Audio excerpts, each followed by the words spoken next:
Assalamualaikum dan salam sejahtera.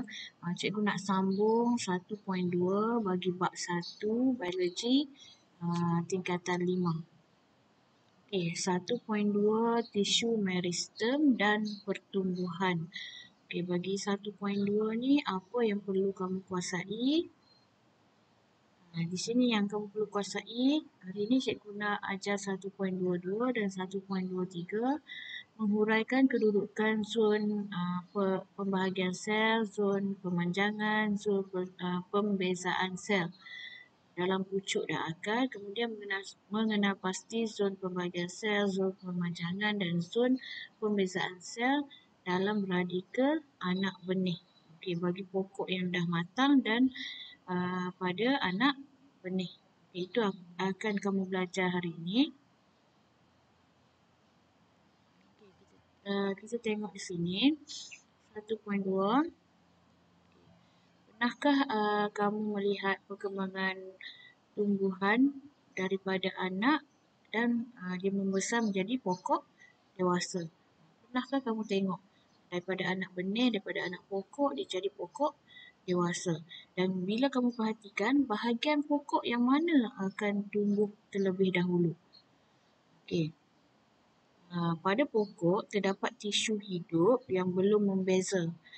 Maksudnya dia belum jadi tangkai, dia belum jadi daun, dia belum jadi akar, dia belum jadi bahagian-bahagian tumbuhan lah.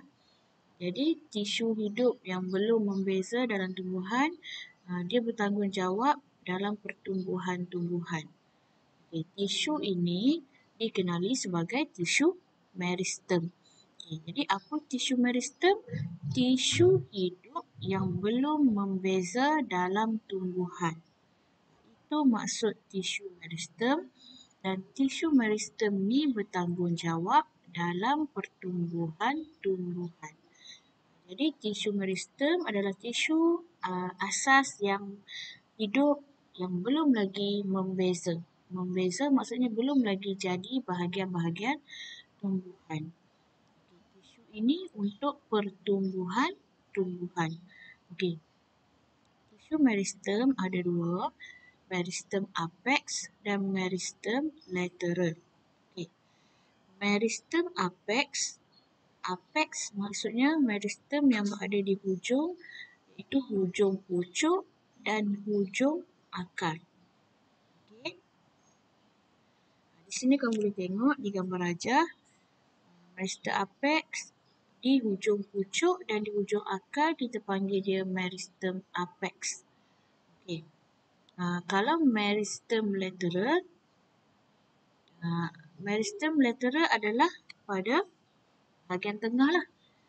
Okey, bahagian tengah yang terdiri daripada kambium vaskular dan kambium gabus. Okay, kambium vaskular ni adalah daripada phloem dan xilem lah yang bertumbuh, yang sentiasa bertumbuh, dan kambium gabus bahagian lain pada batang pokok. Okey, nanti kita akan tengok dengan lebih detail. Jadi ada dua tisu meristem, meristem apex dan meristem lateral. Apex di hujung pucuk dan akar, lateral di bahagian batang pokok.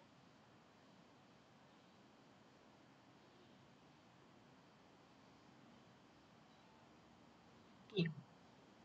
Semua organisma ni dia mengalami pertumbuhan dan perkembangan sama juga dengan pokok. Kalau manusia dari zygote sampai menjadi dewasa, itu pertumbuhan dan perkembangan bagi manusia. Sama juga dengan haiwan, dan dalam bab ni kamu belajar tentang pertumbuhan dan perkembangan tumbuhan ataupun pokok. Okay. Ada zon-zon pertumbuhan sel. Okay. Ini zon pertumbuhan sel. Ada bahagian-bahagian di mana sel itu bertumbuh. Okay. Ada 3 zon. Kamu tengok di sini. Okay. Zon yang paling luar atau yang paling hujung dipanggil zon pembahagian sel. Okay. Ini di pucuk. Okey, zon pembahagian sel adalah pada hujung. Okey. Zon yang kedua selepas pembahagian sel dipanggil zon pemanjangan. Dan zon yang ketiga selepas pemanjangan dipanggil zon pembezaan sel. Kemudian seterusnya adalah tisu matanglah. Di sini hanya di sinilah bahagian meristem apex. Maksudnya sel-sel yang sedang bertumbuh, sel-sel hidup. Okey. Kawasan ini dipanggil kawasan pertumbuhan prima. Prima ni maksudnya pertama lah. Maksud pertumbuhan yang mula-mula dia nak bertumbuh. Okey. Ini pada pucuk. Ini gambar melalui mikroskop. Okey. Ini pada akar. Ini pada akar sama juga.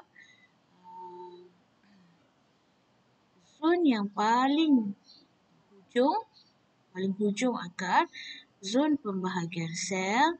Yang kedua, zon pemanjangan. Dan yang ketiga, zon pembezaan. Okey.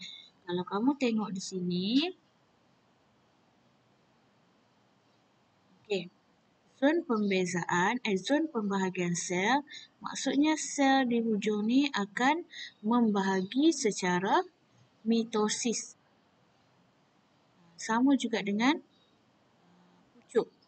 Dia akan membahagi secara mitosis untuk menambah bilangan sel. Okey. Kemudian, zon pemanjangan. Sel tu akan bertambah panjang. Setiap satu sel tu akan bertambah panjang dia. Okey. Ini bahagian zon pemanjangan. Dan kemudian zon pembezaan. Di sini pun ada zon pembezaan. Kenapa dipanggil zon pembezaan? Sebab sel-sel di sini tadi sudah mula membeza.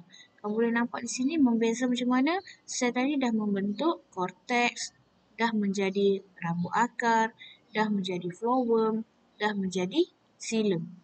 Jadi mula-mula dia sedang membahagi, yang kedua dia sedang memanjang, dan yang ketiga dia sedang membeza menjadi struktur tumbuhan. Sama juga di pucuk.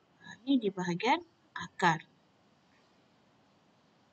Okey, ini gambar bawah mikroskop. Jadi, pada pembahagian sel ni, akar tu terus bertumbuh. Akar dia perlu bertumbuh untuk mencari sumber air dan garam mineral.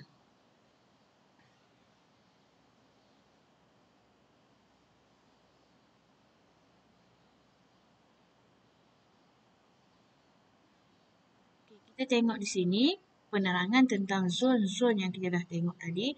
Zon paling hujung iaitu zon pembahagian sel. Apa berlaku pada zon pembahagian sel? Ini berlaku pada meristem apex yang terdiri pada sel meristem yang sedang giat membahagi secara mitosis. Pada bahagian ini, sel sedang giat membahagi secara mitosis untuk menambah bilangan sel. Untuk menambah bilangan sel, bila sel dia dah bertambah, dia makin panjang lah. Dia makin bertumbuh. Contoh akar makin panjang, pucuk makin panjang ke atas. Okey, sel baharu yang terbentuk, sel baharu akan terbentuk. Sel yang terbentuk tu kemudian akan ditolak ke zon pemanjangan. Dia akan menolak sel yang sebelumnya tu pergi ke zon pemanjangan bila sel baru tumbuh. Okey, tengok di sini. Ini keadaan sel lah, dia sedang bermitosis. Dia akan menjalani mitosis. Zon pemanjangan, bila sel pada pembahagian sel itu bertumbuh, maka sel-sel yang sebelumnya akan tertolak ke zon pemanjangan. Sel-sel yang dah tumbuh tadi akan mengalami pertambahan saiz. Dia makin panjang dan lebih besar. Okey. Pertambahan saiz berlaku macam mana dia boleh berlaku pertambahan saiz? Dia menyerap lebih banyak air secara osmosis dan lebih banyak nutrien masuk ke dalam sel kemudian disimpan dalam vakuol. Sebab tu sel tu lebih besar dan lebih panjang. Okey. Vakuol-vakuol yang kecil akan bergabung menjadi vakuol yang besar. Okay, proses ni dipanggil pemvakuolan. Okay, ini proses pemvakuolan. Vakuol kecil yang banyak akan bergabung menjadi vakuol yang besar, kemudian akan menjadi satu vakuol yang besar dalam tumbuhan. Ini berasal dari vakuol yang kecil lah. Ini dipanggil pemvakuolan. Dia perlu besar kenapa? Sebab dia nak menambah saiz sel. Jadi dia perlu menyerap lebih banyak air, dia memerlukan saiz yang lebih besar. Okey, kemasukan air mengenakan tekanan terhadap dinding sel lalu menolak memanjang dan melebarkan sel. Okay, kenapa sel tu makin panjang? Sebab air masuk ke dalam vakuol lebih banyak, maka sitoplasma dan dinding sel tertolak. Sitoplasma dan dinding sel tertolak ke tepi dan keluar menjadikan sel lebih besar. Itu zon pemanjangan. Macam mana sel boleh panjang dan besar? Zon pembezaan, bila dah melalui zon pemanjangan, sel tersebut akan membeza. Dia akan membeza bila sel dah mencapai satu saiz yang maksimum. Baru dia membeza. Okay, bila saiz tu dah panjang, bila sel tu dah panjang dan membesar sampai ke tahap maksimum, barulah dia mula membeza. Okay, sel ini membeza dan menjadi tisu yang kekal. Tisu yang sedang bertumbuh dipanggil tisu meristem. Sekarang dia dah membeza, dia sudah menjadi tisu kekal. Okey, seperti epidermis, korteks, xilem dan phloem, ini semua adalah tisu kekal. Jadi sel tadi yang satu ni, yang dua atau lebih menjadi tisu kekal seperti epidermis, korteks, xilem dan phloem.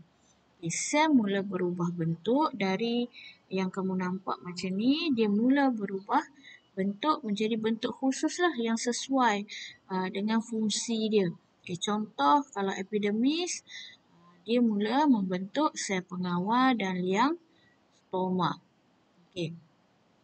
Kalau epidermis pada akar, dia mula menjadi rerambut akar supaya boleh menambah luas permukaan. Okay. Itu penerangan tentang zon pertumbuhan sel. Ada 3 zon: pembahagian sel, pemanjangan sel dan pembezaan sel.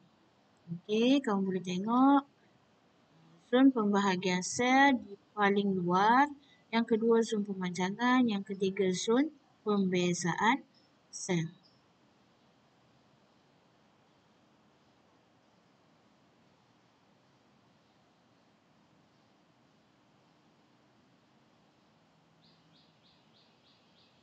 Nanti kita akan sambung kepada jenis pertumbuhan. Setakat ni kamu buat kamu boleh buat latihan cikgu berikan sebelum ni.